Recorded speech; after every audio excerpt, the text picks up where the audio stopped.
Welcome to another episode of the Trade Australia Show 2024 Consulate Series. I have the absolute pleasure now of being joined by Roland Jabor, OAM, the Honorary Consul here in Melbourne for the Kingdom of Morocco. Roland, thank you so much for joining us today. Thanks to you, Lawrence, and thank you for taking the time to visit us here. My pleasure. At the Consulate. A beautiful office. Roland, first and foremost, please tell us about your role in the Consulate here as the Honorary Consul.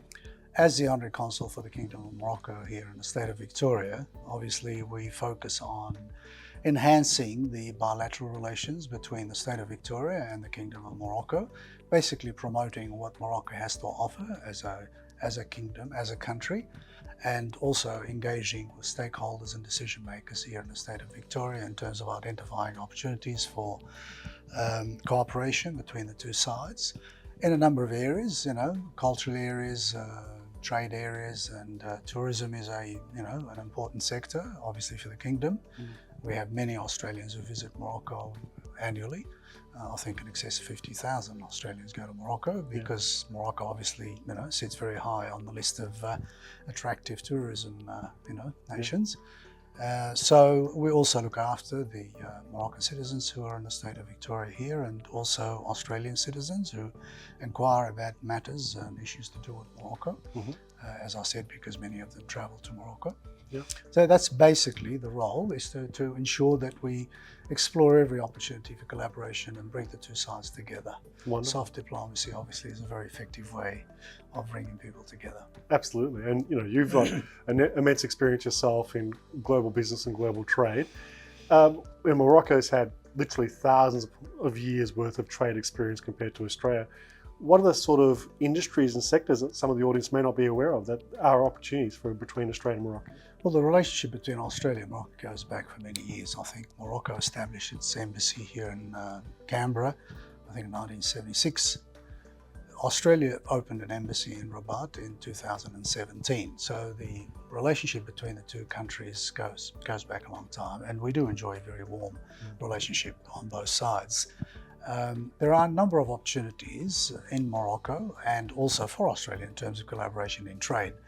Agriculture is a significant component. Renewable energy, the Kingdom of Morocco is well known for the huge amount of investment, multi-billion-dollar projects in renewable energy. And Morocco plays a leading role in that area. So there are opportunities for Australian companies to invest in that sector. Infrastructure, we're talking about water management and conserving of water. And we also import a number of goods from Morocco, like agriculture products like phosphate, for example.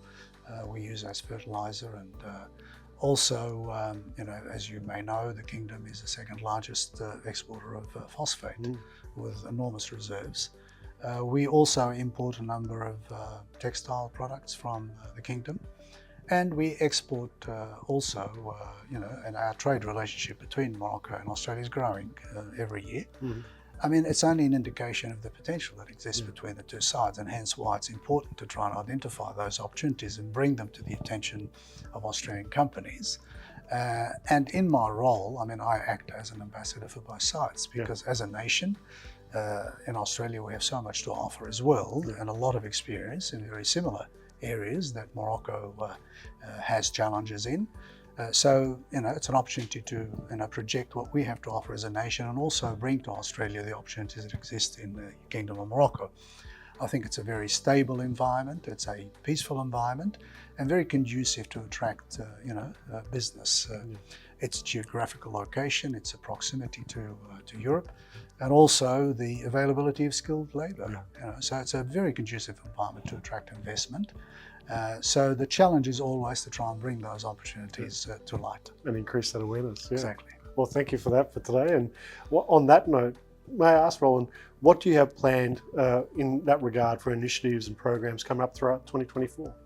As well as my role as the Honorary Consul for the Kingdom of Morocco and the state of Victoria, I also have a role at the Australia Arab Chamber of Commerce. And I led a number of trade delegations to the Kingdom, and also hosted a number of delegations from Morocco to Australia. We are currently planning a trade mission in the next few months, focused specifically on Morocco.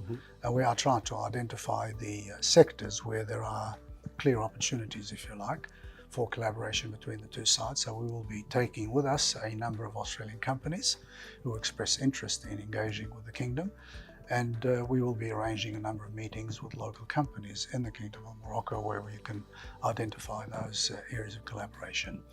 So that's, we do hold seminars, trade seminars also, where we showcase what the Kingdom has to offer to our members, the Chamber members here in Australia.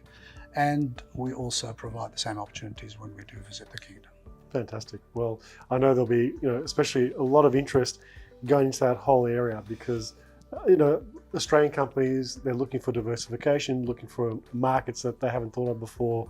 And what you just mentioned there should be a great invitation for them to be part of those type of opportunities. You see, the Kingdom is a springboard into the rest of, into Europe, if you like, and being located where it is in North Africa. As I said, it's a conducive environment, so a lot of people who do business in Europe, if you like, could use the Kingdom as a springboard into the huge market and the free trade agreements that already exist between the Kingdom of Morocco and Europe and other parts of the world as well. Absolutely. And I'm asking all the consulates this.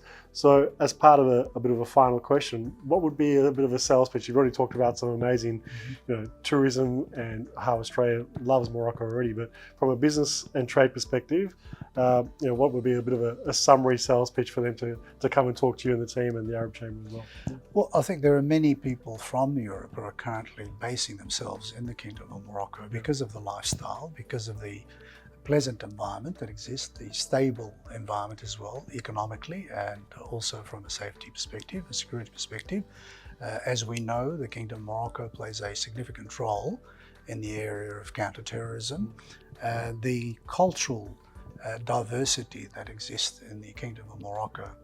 It's a very open society, and as I said, it's a comfortable lifestyle and a very stable environment. So it is a perfect destination, not only for tourism, but also for people to do business. Fantastic. Well, thank you so much, Roland, for taking the time out of your very busy schedule to talk with me on the 2024 Consulate Series. Congratulations on the work you do in being that bridge between Australia and Morocco, and I'm sure there's many more things to come in the future. Thank you very much, Lawrence, and I appreciate your interest Thank you so much. in the relationship between Australia and Morocco. I hope to have further collaboration with you. Likewise. Thank you, Roland. Thank you.